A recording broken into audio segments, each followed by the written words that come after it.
ሁለተኛው ደግሞ ምትሃት እንዳይደለ ለማጠየቅ ነው። በአንድ ዘመን ላይ ምትሃት ነው ብለው የተነሱ መናፍቃን ነበሩ።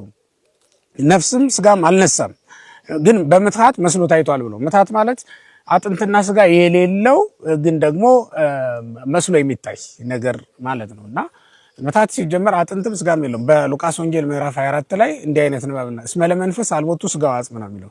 ለመንፈስ አጥንትና ስጋ የለውም እናንተ ግን እኔ መንፈስ እንዳልሆንኩ ታረጋግጡ ዘንድ ምትሃት እንዳይደለው ታረጋግጡ ዘንድ ኑ እዩኝ ዳሱኝ ብሏል። እንደውም ከትንሳኤ በኋላ ጌታ 3 ነገሮች አድርጓል። አንደኛ ተገልጦ በመካከላቸው ታይቷል፣ ሁለተኛ ተዳስሷል፣ ሶስተኛ ደግሞ በልቷል ጠጥቷል ማለት ነው።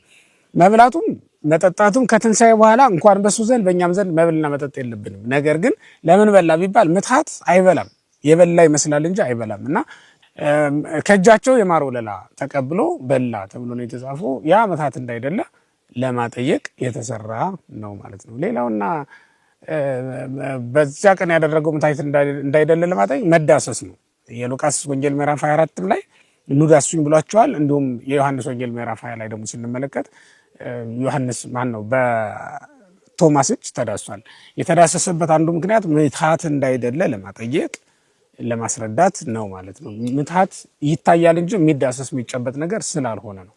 ኢየሱስ ክርስቶስ ዛሬ ወደ ቤተ ግዝረት መግባቱም ምትሃት እንዳይደለ በስጋ ወደ ዓለም የመጣ እንጂ በስጋ የታየ እንዳልሆነ፣ ስጋ መስሎ ታየ ሳይሆን ስጋ ሆኖ መጣ ብለን ነው የምንናገረው። ምክንያቱም በቅዱስ መጽሐፍ በዮሐንስ ወንጌል ምዕራፍ 1 ቁጥር 14 ላይ ቃል ስጋ ሆነ ተብሎ የተጻፈው ቃል ስጋ ሆነ ተብሎ ነው የተጻፈው። ቃልነቱም አልቀረም ስጋነቱም አልቀረበትም ማለት ነው። ቃልነቱ ወይም አምላክነቱን ሳይለቅ ስጋ ሆኗል፣ ስጋነቱን ሳይተው አምላክ ሆኗል ማለት ነው። እንዲህ ባለ መንገድ ሰው የሆነ አምላክ መሆኑን ለማስረዳት ወደ ቤተ ግዝረት መግባቱን ያጠይቃል ማለት ነው።